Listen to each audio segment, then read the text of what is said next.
나는 이런 삶을 살 거다 라고 하는 걸 정해놓는 게 하나 있는 것 같고, 그 다음에는 흔들릴 이유가 없는 거다. 그러면 또 약간 이제 궁금한 게 소통 이런 거에 대해서 관련돼서 많이 이야기가 나온단 말이죠. 근데 소통을 잘해라 라는 이야기는 누구나 들어보셨잖아요. 네. 그랬을 때 말투가 약간 좀 확신을 주는 말투다. 그래야 이게 성공한 사람으로서 믿음을 갖고 사람들이 따른다. 네. 네. 이렇게 하는 분이 있고, 좀 수용적으로 품어주는 말투를 해야 사람이 성공한다. 뭐 이런 이야기도 있더라고요. 그래서 네.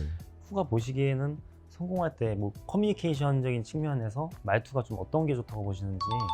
말투는 사실은 자기 내면의 어떤 멘탈 모델 이런 것의 반영이거든요. 그러니까 예를 들어서 내가 무슨 설명 조이거나 가르치는 선생님 조의 말을 하는 사람은 나는 더 아는 게 많고 그다음에 너는 좀 모자라니 내가 가르쳐 줘야 돼 라는 머릿속에 생각이 있으니까 그런 말투가 생기겠죠. 그런데 굉장히 중요한 부분은 그게 필요할 때냐 아니냐, 설명해 주고 가르쳐야 되는 상황이냐 아니냐, 그걸 잘 판단해야 돼요. 그래서 그게 필요할 때는 그렇게 하는 게 더 효과가 높겠죠. 네. 그런데 어떤 때는 이제 내가 사실은 아는 게 없어요. 이 분야는 나는 잘 몰라요. 또 세상은 자꾸 바뀌니까 나는 새로운 게 필요해요. 하는 마인드를 가지고 있는 사람이라면 열심히 듣겠죠. 난 모르니 좀 얘기 좀 해줄래요? 이런 말투가 나오겠죠. 그럼 나한테는 뭔가 확신이 없고 되게 우유부단하고 유약한 사람처럼 보이겠지만 실은 그 사람이 굉장히 강한 학습자가 되는 거죠. 그래서 그런 상황에서는 들어야 된다. 그러니까 들을 줄도 알고 그 다음에 말할 줄도 알아야 되는데 그 상황을 잘 구분하는 통찰력이 필요하죠. 그건 예민하게 세상을 바라보고 책도 많이 읽고 뭐 그러면서 그게 자연스럽게 터득이 되겠죠.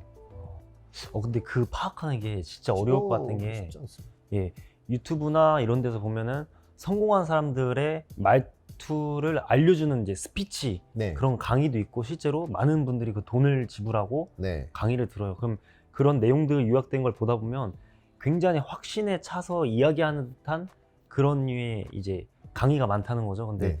이 쿠의 말씀대로라면 좀 그런 게 상황에 따라서는 오히려 적합하지 않을 때도 있는 거잖아요. 그럴 수 있는데요. 네. 이게 예를 들면 그런 거 있잖아요. 행복해서 웃느냐, 네. 웃으니까 행복해지느냐, 네. 그거랑 되게 비슷한 맥락이라고 볼 수 있어요. 어. 그래서 일부러 어떤 말투를 특별히 연습을 하다 보면 자신감이 생겨난다. 가능하거든요. 그것도 네, 가능하시다고. 가능하다고 생각합니다. 그게 이제 춤 테라피, 제가 정확한 명칭은 모르는데 예를 들어서 사람의 몸 동작이 이 사람의 멘탈을 그대로 반영하고 있는 거예요. 예를 들어 내가 굉장히 좌절해 있는 사람은 막 어깨가 축 처져 있고, 그죠? 걸음걸이도 힘이 없어 보이고 이러잖아요. 이게 네. 말투처럼 이게 몸짓에 다 나타난단 말이에요. 네. 그죠? 그런데 그런 사람을 멘탈부터 고치기 너무 어려운 거예요. 그러면 그 사람의 몸짓을 바꾸는 거예요.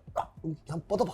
쫙 뻗어보고. 그렇게 하다 보면 그런 신체적 활동에서 내 정신이 더 이렇게 굳건해지고 더 건전해지고 이렇게 될 수 있는 것처럼, 그런 거를 실제로 많이 이렇게 있는데 해보는 것도 괜찮은 네, 것 같습니다. 저는 뭐 괜찮다고 생각을 합니다. 그런데 이제 이게 두 개가 상호작용하는데, 근데 멘탈이 안 바뀌면 결국은 그때는 반짝 그 선생님이 한 대로 해서 뭔가 좋아지는 것 같다가 다시 원상복귀 될 수 있다. 그러면 그 밑에 심연에 깔려 있는 건 멘탈이다, 이렇게 봐야죠. 응원합니다. 한 가지 더 궁금한 게요. 네. 최악의 상황을 만들지 않는다라는 이야기도 또 많아요. 네. 근데 또 한편으로는 이제 성공하려면 도전을 해야 된다, 막 이런 네. 이야기가 있단 그렇죠. 말이에요. 그래서 맞아요. 좀 혼란스러울 것 같아요. 저도 보면서 최악의 상황을 만들지 말라는데 도전을 하다 보면 최악의 상황에 상황이 될 빠지지 수도 있고. 않나? 이래서 좀 많은 분들이 이거 보시면서 도전하세요 막 이런 분도 있고, 아니 최악의 상황을 만들지 말고 미리미리 다 준비하셔야 됩니다. 막 이런 게 공존하다 보니까 네. 되게 어려울 것 같아요. 그건 뭐 하이 리스크 하이 리턴이라고 하는 아주 우리 오래전부터 내려오는 말. 아까 비트코인 이야기도 했는데 하이 리스크 하이 리턴이다. 네. 이렇게 볼 수 있어요. 그러니까 누군가가 정말 목숨을 걸고 어디 가서 점프를 했어요. 최악의 상황이 생길 수 있죠. 그렇죠. 그죠? 근데 그 친구는 최악의 상황을 만드는 거예요. 근데 그 영상 하나로 엄청난 돈을 벌 수도 있겠죠.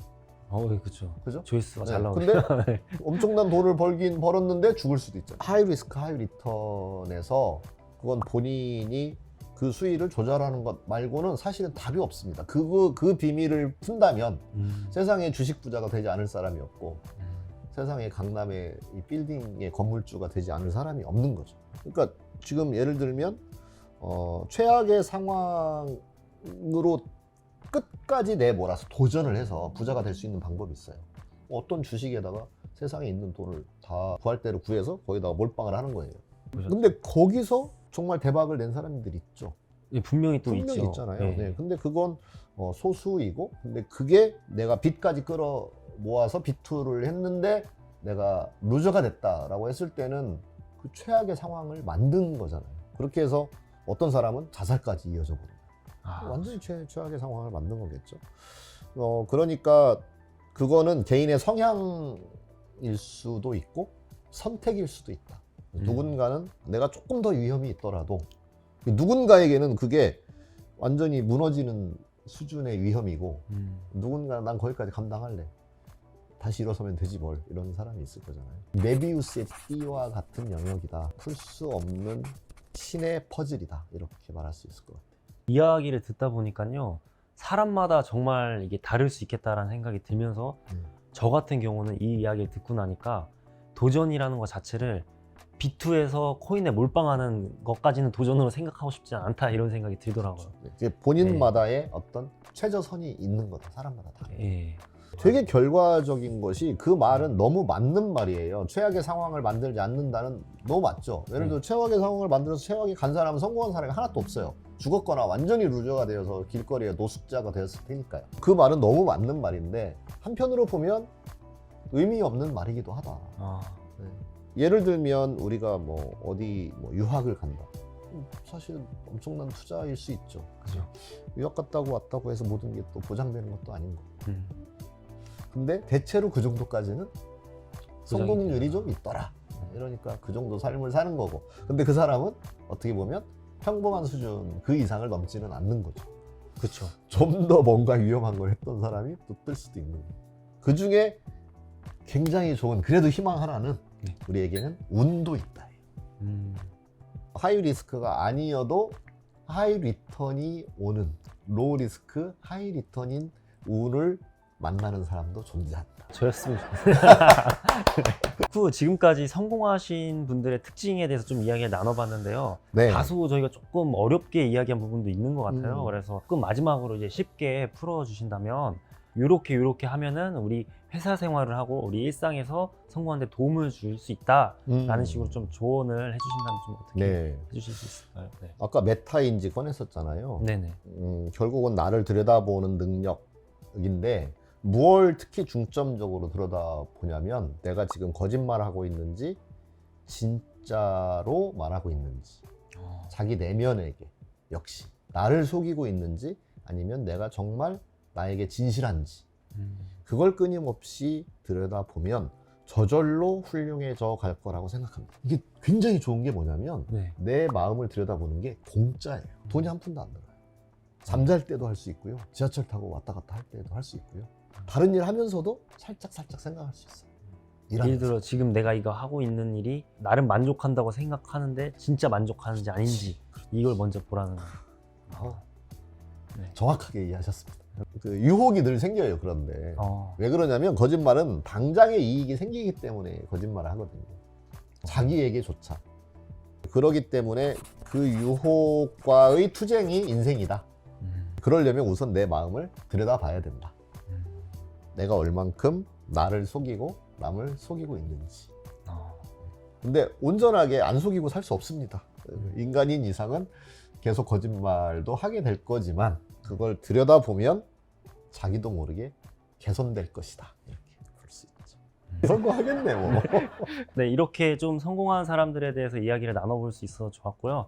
저도 좀 이야기를 하면서 사회초년생으로서 일단 집에 가서 좀 이렇게 내가 생각한 것들이 진짜 맞는지 좀 돌아보는 것부터 오늘 좀 시작해봐야겠다는 생각이 들었습니다. 네, 좀 쿠는 어떠셨나요? 저도 되게 그 성공한 사람들에 대한 고민 그리고 저도 왜 소시적이 있었잖아요. 그렇죠. 그때 맞아 나도 20대에는 그런 고민 많이 했지 나도 성공하고 싶은데 네 그랬던 저의 삶의 여정이 머릿속에 잘 떠올려지는 그런 시간이었습니다.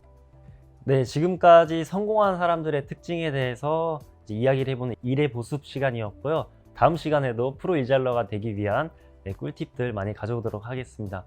네, 다음 시간에 뵙겠습니다.